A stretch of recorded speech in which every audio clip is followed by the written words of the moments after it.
Hello and welcome to talking football today. আর আজকের এই ভিডিওতে আমরা আলোচনা করব ATK Mohun Bagan versus Hyderabad FC ম্যাচটার সম্পর্কে। তো চলো বন্ধুরা, আজকের এই ভিডিওটা আর দেরি না করে শুরু করা যাক। Today's video is sponsored by OneFootball.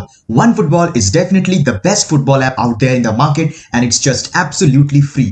Catch all the latest updates of Indian football as well as world football in just one tap. From live scores to live player updates, fixtures and latest transfer news, OneFootball has everything that you could possibly need and more. It has over 200 different leagues in 12 different languages, and it's the only football app that I've installed in my phone. So if you want to try it out yourselves, make sure you use the link provided in the description below and download it for free. Or if you're watching this video on desktop, then you can use the QR code on the top corner of the screen by scanning it from your phone camera, which will directly take you to the download page where you can download OneFootball and enjoy football at its best. So thank you OneFootball for sponsoring this video. তোমরা যারা সবসময় international ফুটবলের খবর রাখতে ভালোবাসো, তোমার প্রিয় বিদেশি ক্লাবের সমস্ত খবর এক জায়গাতেই পেতে চাও, OneFootball is the perfect app for you. ISL এরও সমস্ত আপডেটস তোমরা OneFootball-এ পেয়ে যাবে। লাইভ স্কোরস থেকে শুরু করে ফিক্সচার্স, স্ট্যান্ডিংস, প্লেয়ার আপডেটস সবটাই কিন্তু OneFootball খুব সুন্দরভাবে নিয়ে আসে তোমাদের মতন সমর্থকদের জন্য। 4.5 স্টার রেটিং রয়েছে অ্যাপটা। তো যারা এখনই অ্যাপটাকে ডাউনলোড করনি, অবশ্যই ডাউনলোড করে নিও, নিচে ডেসক্রিপশনে লিংক দেওয়া রয়েছে। সো আইএসএল এর সেমিফাইনাল শুরু হচ্ছে। ইভেন কি কালকেই আইএসএল এর প্রথম সেমিফাইনাল ম্যাচ রয়েছে জামশেদপুর এবং কেরালা ব্লাস্টার্সে, এবং তার পরের দিনই আরো একটা ইম্পর্টেন্ট ম্যাচ এটিকে মোহনবাগান ভার্সেস হায়দ্রাবাদ এফসির। এবং দুটো দল অবভিয়াসলি দুরকম জায়গায় শেষ করেছে। হায়দ্রাবাদ 38 পয়েন্টে ফিনিশ করেছে, এটিকে মোহনবাগান 37 পয়েন্টে ফিনিশ করেছে। বাট নানদিলেস এটা বলতেই হবে যে এটিকে মোহনবাগান এবং হায়দ্রাবাদ দুটোই কিন্তু খুবই স্ট্রং টিম, খুব ভালো ব্যালেন্স রয়েছে দুটো টিমের মধ্যে, এবং দুটো টিমকেই দুজন ভালো কোচ লিড করছেন।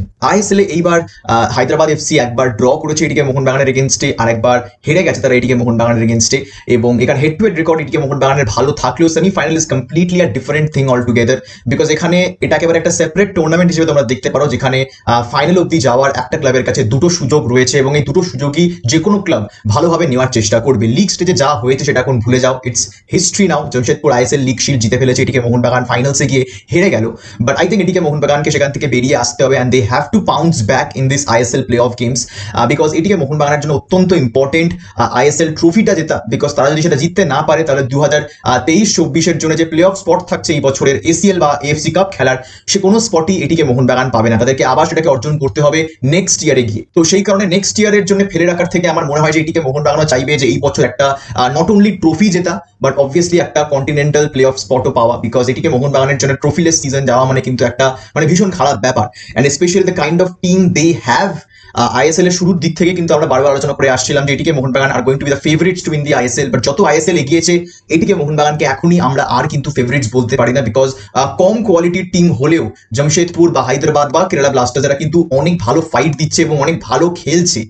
তো সেই কারণে এটিকে মোহনবাগানের জন্য শুধুমাত্র প্লেয়ারদের নামেই তারা কিন্তু ফাইনাল অব্দি পৌঁছতে পারবে না। তাদেরকে অনেক ফাইট করতে হবে, অনেক চ্যালেঞ্জেস তারা ফেস করবে নেক্সট দুটো ম্যাচে। Hyderabad is going to be a very strong opponent, এবং তারা গোটা লিগ সিজনে সেটা কিন্তু প্রুভও করে গেছে যে তারা কতটা স্ট্রং অপোনেন্ট হতে পারে একটা অপোনেন্ট টিমের জন্য। লাস্ট ম্যাচে যেখানে তারা হায়দ্রাবাদ জামশেদপুরের এগেনস্টে হেরে গেল ম্যাচটা, সেখানে কিন্তু আমাদের এটা মাথায় রাখতে হবে যে হায়দ্রাবাদ আর missing important players due to Covid, এবং সেই কারণে কিন্তু জামশেদপুরের জন্য ম্যাচটা অনেক ইজি হয়ে যায়, এবং জামশেদপুরের জন্য লিগ শিল্ড জেতাটাও অনেক ইজি হয়ে যায়। বাট হায়দ্রাবাদ কিন্তু ফুল ফোর্স নিয়ে নামবে সেমিফাইনালসে। বাট হ্যাঁ, এটা মানতেই হবে যে যেহেতু কোভিডে প্লেয়ার্সরা আক্রান্ত হয়েছিলেন এবং ইম্পর্টেন্ট প্লেয়ার্সরা আক্রান্ত হয়েছিলেন, লাইক লিটারালি ইম্পর্টেন্ট প্লেয়ার্স যারা কিন্তু ডাইরেক্টলি স্টার্টিং ইলেভেনে খেলেন, তো সেই কারণে কিন্তু এটা ফ্যাটিক প্লেয়ারদের মধ্যে থাকবে, প্লেয়াররা টায়ার্ড থাকবে। আমরা সবাই জানি যে এটিকে মোহনবাগান যখন কোভিড সারিয়ে যখন তারা মাঠে প্রথম ম্যাচ খেলতে নেমেছিল, তারা কিন্তু একেবারেই পুরোপুরি রেডি ছিল না।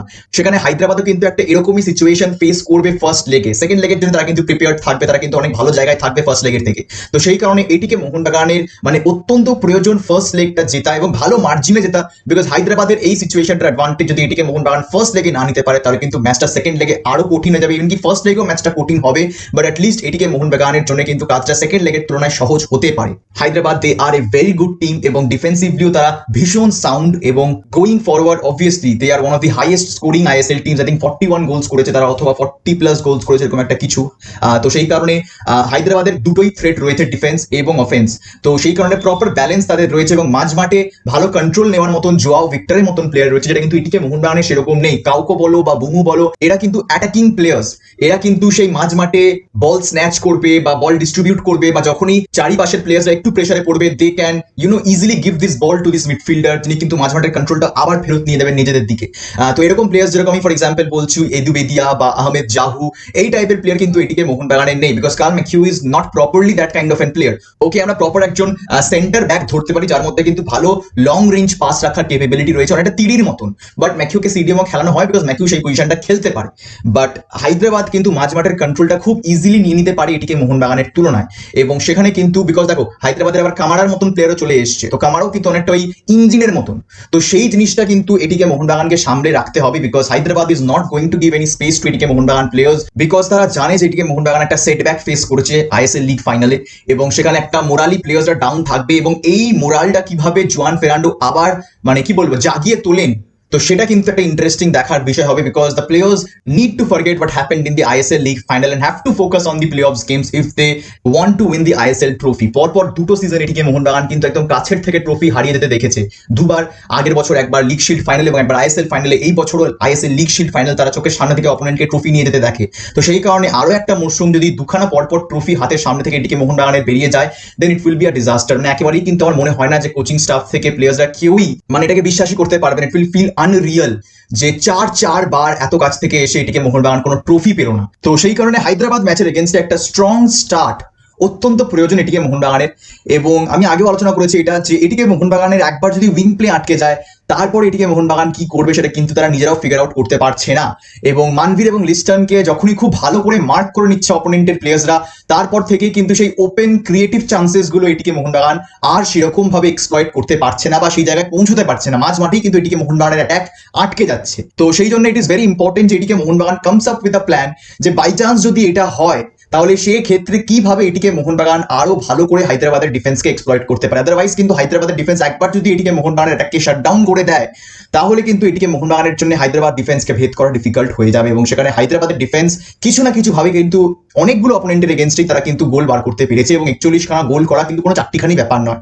তো সেই কারণে এটিকে মোহনবাগানের ডিফেন্সও এখন অনেক ভালো খেলছে আগের তুলনায়, বাট স্টিল যদি অ্যাটাকার্সরা বা ফরওয়ার্ডসরা যদি চাপে থাকে তাহলে কিন্তু ডিফেন্সও চাপে থাকবে, এবং সেই ডিফেন্স যখন চাপে থাকবে কিছু না কিছু ভুল ভ্রান্তি হতেই পারে, এবং সেই ভুল ভ্রান্তির অ্যাডভান্টেজ হায়দ্রাবাদ নিতে পারে। তো সেই কারণে এটিকে Mohun Bagan needs to start the match at the right tone, এবং সেই টোন যদি তারা ফার্স্ট 15-20 মিনিটে খুঁজে বার করতে না পারে তাহলে কিন্তু হায়দ্রাবাদ ধীরে ধীরে ম্যাচের মধ্যে ফিরবে, বিকজ প্রথম 15-20 মিনিট হায়দ্রাবাদের জন্য সব থেকে ডিফিকাল্ট হবে এটিকে মোহনবাগানের এগেনস্টে খেলা। তো সেই টাইমের মধ্যেই কিন্তু এটিকে মোহনবাগানকে ফার্স্টে একটা স্টেটমেন্ট দিতে হবে যে আমরা কিন্তু ম্যাচটা জিততে এসেছি এবং হায়দ্রাবাদের জন্য ম্যাচটা কঠিন করতে এসেছি।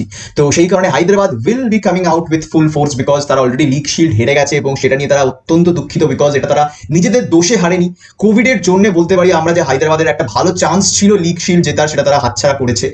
তো সেই কারণে সেই প্রতিশোধটা নেওয়ার চেষ্টা তারা করবে এটিকে মোহনবাগানের এগেনস্টে। কোচ থেকে শুরু করে প্লেয়ার্সরা প্রত্যেকেই কিন্তু খুবই ডিসঅ্যাপয়েন্টেড আইএসএল এর ম্যানেজমেন্ট নিয়ে।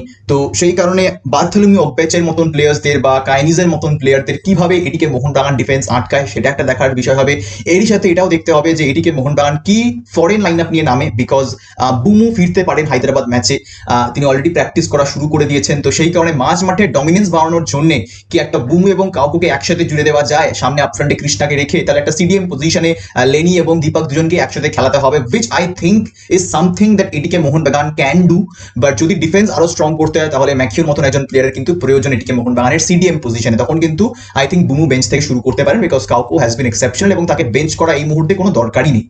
তো সেই কারণে আদারওয়াইজ অনেকটা সিমিলার স্কোয়াডই আমরা দেখবো এটিকে মোহনবাগানের হায়দ্রাবাদ ম্যাচে, যেরকমটা প্রায় মোস্টলি তারা খেলতে নামে, খুব বেশি চেঞ্জেস জোয়ান করছেন না তার টিমে, তো তিনি একটা সেট 11 পেয়ে গেছেন।